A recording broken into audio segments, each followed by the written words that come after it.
Okay. Now we're going to look at a paragraph that lacks coherence. Before we do, I would like to share with you a few ideas of mine that you might want to take note of. Often students lack coherence in their writing simply because their basic grammatical foundation is weak. Take this following example.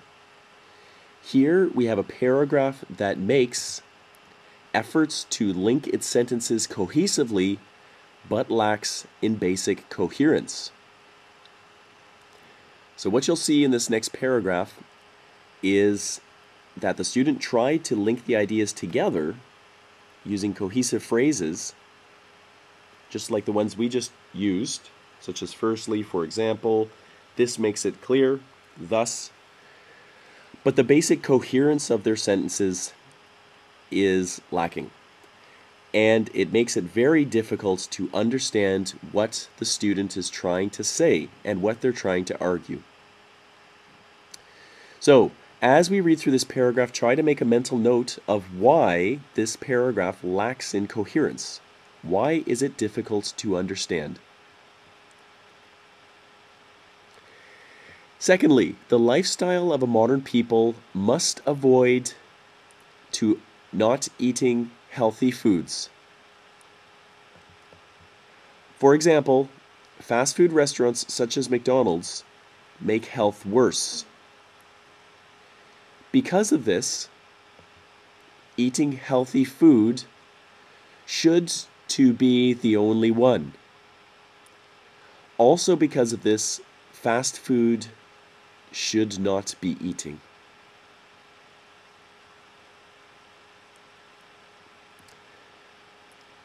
Okay, I'm sure that you have probably come up with a few ideas of your own why this paragraph is difficult to understand.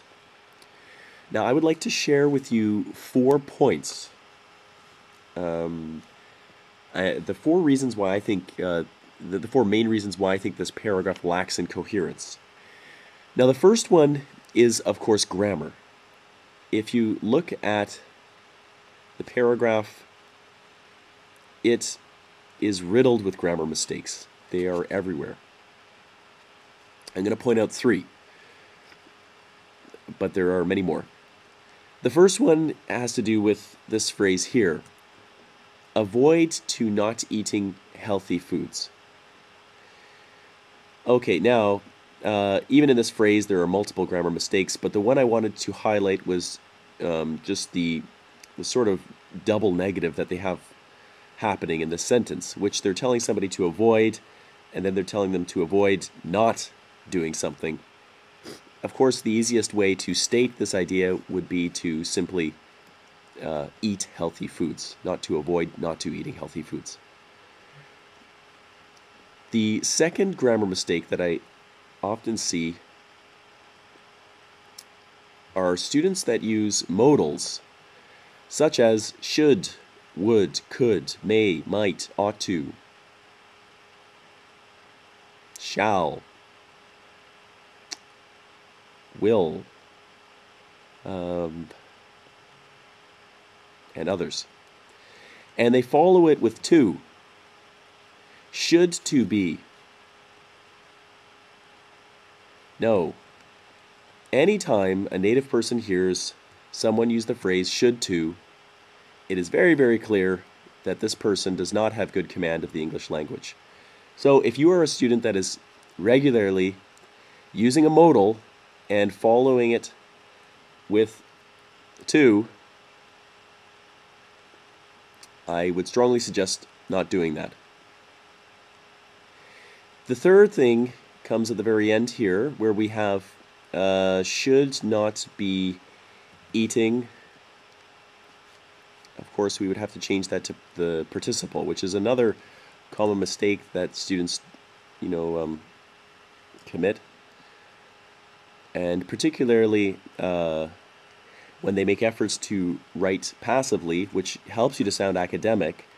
I think it's great that they're making these efforts, but they have to remember that often, we're writing using the participle form of the verb, and you have to be careful in this area. So that's my first point, grammar. Now the second reason I feel that this paragraph lacks in coherence is relating to the example. Now what you see here is, for example, fast food restaurants such as McDonald's make health worse. Now, the first thing is that this opening sentence tells people who are living modern lifestyles that they should eat healthy food. And then the example says, it talks about, unhealthy food. And it's kind of difficult to see the connection between the two.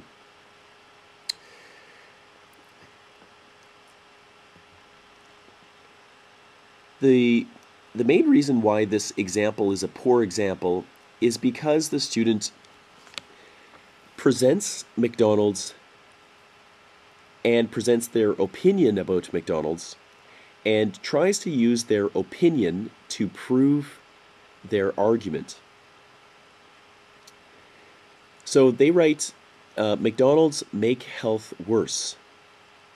Now, this is an opinion sentence. This is not a fact. This is the student's opinion about McDonald's. They feel McDonald's makes health worse. It's very difficult to prove what you are stating or what you are arguing by simply using something like your opinion. That's not a good foundation for an argument. So someone who is marking this exam marking this essay would probably say this is not good evidence for the argument. And it would be considered that the point had not been proven. So basically, to make your example strong, you have to use facts. You have to use relevant facts that prove the arguments that you're making. Okay, my third point is in reference to an illogical statement. The only one. Let's read the sentence. Because of this, eating healthy food should to be the only one. This is a mistake I also see very often. Students who make references to the one, the only one, that one. To be honest, I don't know what this person is talking about. What is one? Are they saying that healthy food is the best, or should be the only food that people eat? It's not clear. Nobody knows what they're referring to. And of course, when you read this, you know that this person has a very poor command of the English language. So if you are a student that is using phrases like the only one, please make efforts to discontinue that.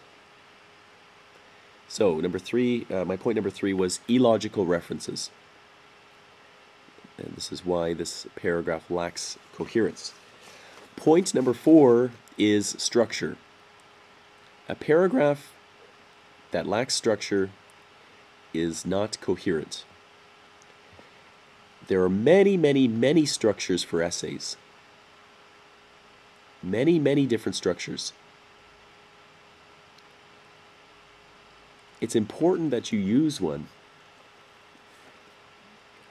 And use one that is effective in proving your point or discussing the points of others, or in completing whatever task you're given. Here, the student has concluded this paragraph with a recommendation, which is kind of bizarre, because it sounds like this is an essay that is an argument essay and is saying something along the lines of modern lifestyles are unhealthy. Do you agree or disagree? Probably something like that. And at the end of this paragraph, instead of stating clearly modern lifestyles tend to cause people to lead unhealthy or get into unhealthy life habits, instead of concluding something that connects to the argument, they have concluded with this, which is a recommendation. Also, because of this, fast food should not be eaten. So this is not an argument at all. This is a recommendation, and this is a very weak way to end a supporting paragraph in your argument essay. Okay, so structure. It's very important that you employ a strong structure to help the coherence of your writing. Now let's go back through this paragraph and improve it, sentence by sentence. So firstly, we have, secondly, the lifestyle of a modern people must avoid to not eating healthy foods. So let's change this to something like the fast-paced lifestyles of modern people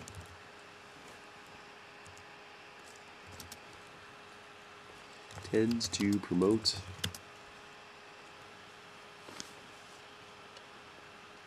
the consumption of quick foods. The consumption of quick foods that lack nourishment.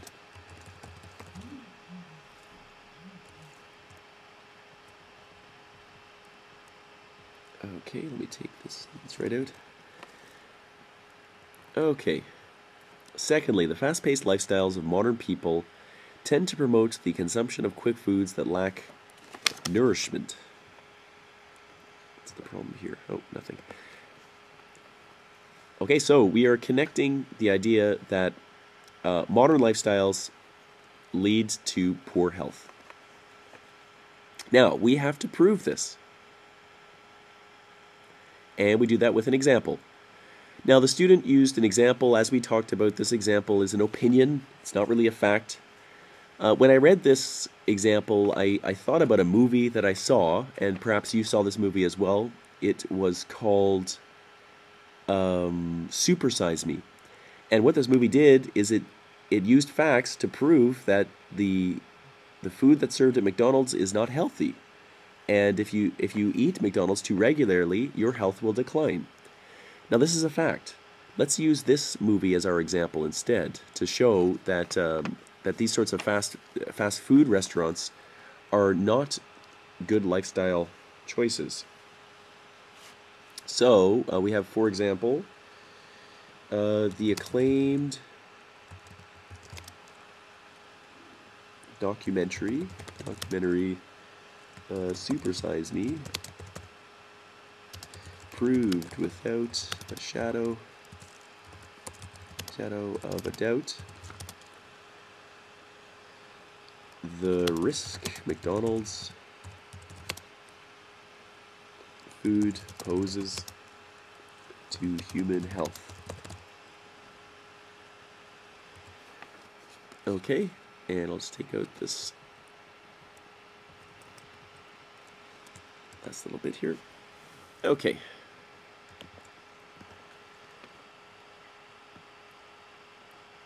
For example, the acclaimed documentary Super Size Me proved without a shadow of a doubt the risk McDonald's food poses to human health.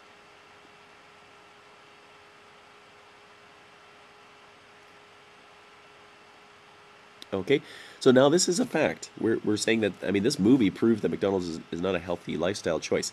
Now what we have to do is we have to connect this unhealthy food to modern lifestyles and show that, maybe modern lifestyles kind of, they force people to eat this kind of food, and that makes them unhealthy. So there is, we're showing there's a connection. It might not be a very direct connection, but there is a connection between modern lifestyles and the health of people, or the declining health of people. Now, the last sentence the student writes, the second last sentence, sorry, because of this, eating healthy food should to be the only one Also, because of this, fast food should not be eating. So we'll take away this opinion, or this recommendation. I'm not sure why the student decided to use that. So we want to show how this example links modern lifestyles to a decline in health. So maybe we can write something like, as many of McDonald's patrons eat there due to tight schedules, the link between modern lifestyles